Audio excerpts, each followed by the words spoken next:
Mikel Arteta's gone ahead and vocalized Gabriel's rumored transfer out of Manchester United, out of Arsenal, and it looks like he blocked this. And even Fabrizio Romano's gone ahead to give us a hint on what this transfer could be like. Welcome to Rokani Media Football. How are you guys and where are you watching us from? I go by the names of Rokani David. Smash the like button, comment and share. If you're totally watching us for the very first time, endeavor to subscribe to this channel so as not to miss out on stories that we do upload in here on a daily. Today in the mix, we are talking about Gabriel Magalhães, Arsenal bagging in some £2 million for their former defender, that is Mavropanos, as crosses to West Ham. And lastly, Martin Odegaard talking about the penalty he took against the side of Crystal Palace on Monday that saw Arsenal win that game of football by 1-0. Smash the like button close to 400 times. I missed out yesterday because I had certain things to get out of my way, but I'm fully back to bring you the latest news and information as far as this Arsenal news show is really concerned. Now, Gabriel Magalhães, for the first 2 games of the season, he has not been starting. He never started against Nottingham Forest. He never started against which side? Against Wolverhampton Wanderers, and he only came off the bench. But rumors have always been that Arsenal are wanting to sell the player, that there is a team in Saudi Arabia known as Al-Ittihad that really have gone ahead to pick interest in him, and even Real Madrid. But this is what Fabrizio told us about Al-Ittihad. Arsenal have no intentions to sell Gabriel Magalhães, despite interest from Al-Ittihad, and have not even indicated a price tag for the player at this stage, meaning that the player might be moved on by the money. That is because they might be offering him like £300,000 a week, almost times 2 the amount of money earns at Arsenal, and he's obviously going to be really having what a distorted mind. But leaving Al-Ittihad aside, there are rumors that he is really wanted by Real Madrid. That is it. And Real Madrid want him as a replacement for his fellow Brazilian teammate known as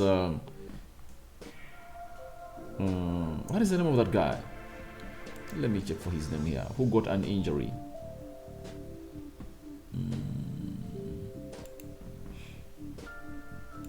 He even got out. Militao, yeah. They're looking at him as a replacement for Militao, who is going to be out for 6 pure months. That is it. Now, for Al-Ittihad coming in through, it might obviously attack his mind as far as missing out on that money, but he's just 25 years, 26 years of age. He might be sat down told that you can play 3 years at Arsenal, you'll meet that money, because in the next 3 years, you never know. Qatar might be the team that is obviously splashing huge money to the footballers playing in the elite European leagues, and they'll be even offering more than they're offering you right now. For that, he can obviously go past it. But for South Americans, a team like Real Madrid showing interest in you and obviously coming in for you, it's not something casual and usual. So it hits differently with Real Madrid being interested in you, and I think for that, Arteta had to stand in the one to obviously block this transfer, because he knows that when Madrid gets your head, you never be the same. And I think it's the reason as to why Gabriel Magalhães is not starting, because the manager feels like he needs to be settled for only one game. And I think he'll start the game, he will start his own game, or the first game of Arsenal this season, after the transfer window. That's going to be on the 3rd of September. That is it, because the transfer window will be closed and all his mind will be on Arsenal. But Arteta went ahead and obviously addressed this issue after the game of Crystal Palace on Monday. This is what Arteta had to say. Nothing at all. It's about games that we are expecting, how we were doing to defend and attack, and what I believe is the best thing. He's played in both games and helped us to win both games for different reasons. Went ahead and said he was really good today. He absolutely dominated the box when he came on and is going to play a lot of games. That's the decision sometimes. Now, I understand what Mikel Arteta is obviously saying, but we all know that there is something wrong because Gabriel Magalhães, I've always gone hate to be the starting player on the left side of the central defense.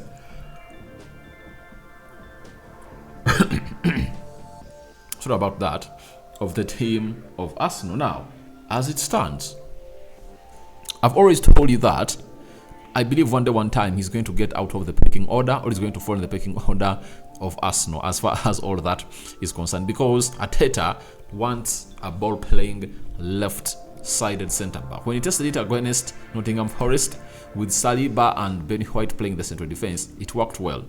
Even against Crystal Palace, you saw to it that Arsenal could obviously pass that ball from the central defence through the central axis and then to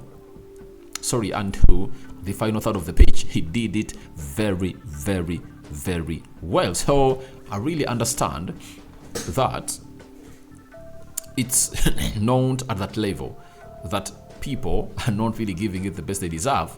That's why I believe that Arteta has gone ahead to see to it that having two ball-playing centre-backs in Saliba and Ben White is far much better than having Magalhães. That is a blessing in disguise for Mikel Arteta that has gone ahead to discover something that has been lacking in his team, because when you're having Gabriel Magalhães, you don't see Arsenal build up from the back like Saliba and Ben White are. And I anticipate that even on Saturday, Saliba and Ben White are going to play in the central defense. That's what I really anticipate. It's really going to be like that. So Arteta is standing in the way of Gabriel Magalhães' transfer because he knows that having lost Julian Timber for up to 5 to 6, 7 months this season, he shouldn't lose another centre-back. As he's looking in for replacement of Julian Timber for those months, he doesn't want to lose another centre-back. And I think he's just trying to obviously put him on the bench and block that transfer from Real Madrid, because for Saudi Arabia, as I've told you, it's easily understood.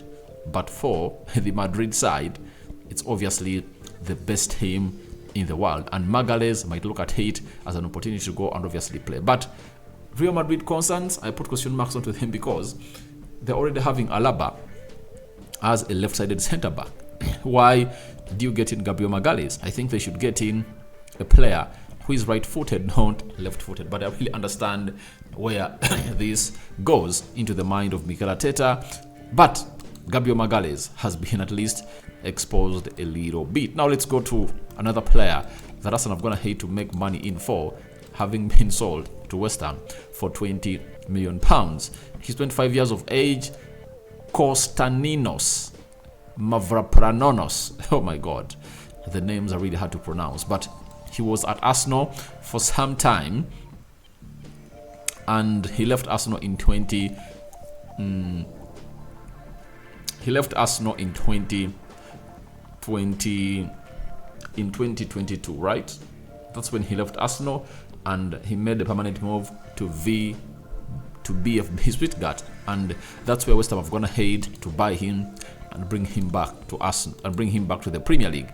Now, good news to Arsenal is that former Arsenal defender Konstantinos Mavropanos has joined West Ham in a deal worth in a region of £20 million from Stuttgart.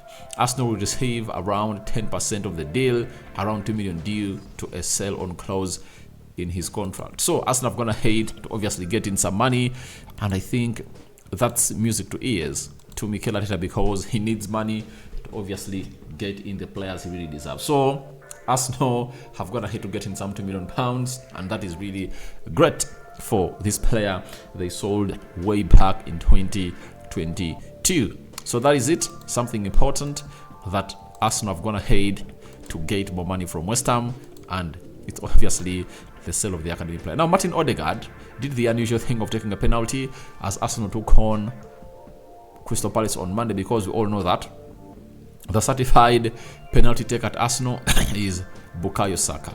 That is it. But he was asked about the penalty took against Crystal Palace. He said, "I've been taking penalties in pre-season a lot, and I've scored all of mine. So I just asked him Bukayo, and he gave it to me. So I have to thank him for that one." So I'm really having a different thought altogether about this penalty stuff. Looks like maybe Arteta's going to have a change in mind when he's supposed to be taking the penalties of Arsenal.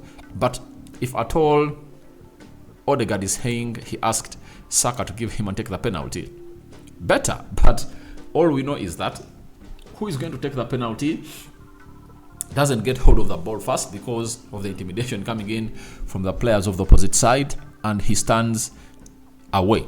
Then the player that is not going to take the penalty gets hold of the ball and stands on the spot. Now, when everything is calmed down, like VAR is going to hate to do, its checks and the penalty is approved, then the real penalty taker comes in through. Now, to me, studying that situation, I obviously believe that it's Martin Odegaard as the new penalty taker of Arsenal. So let's wait and see other games. When Arsenal gets a penalty, Odegaard and Bukayo Saka on the field of play, who takes it? That will obviously show us that it looks like it's now Martin Odegaard taking penalties, or it was just a one-night stand onto the Selhurst Park. So guys, your thoughts on to Arteta blocking Gabriel Magalhes transfer are welcome in the comment section below. What do you make about Martin Odegaard talking of the penalty he took? He asked it from Bukayo Saka and Saka gave it to him. And lastly, Arsenal getting in £2 million from the sale of their former player from Stuttgart to West Ham. So guys, thank you guys for watching through the sign, and for now, see you later as I cover you all in the precious blood of Jesus Christ. For the Muslim viewers and subscribers, Barakallahu Fikum, Rokani David is my name. Don't forget to subscribe to this channel because we want to hit 17,000 subscribers before the end of this month, and they're left with 9 days to end this beautiful month of August. So, also, smash the like button close to 400 times because you guys are the ones who make us what we are, and more likes will make this video trend. I'm sorry I was off yesterday, but I'm back with a big bang onto the Rokani Media Football. It has been the Arsenal News Show. I'm out.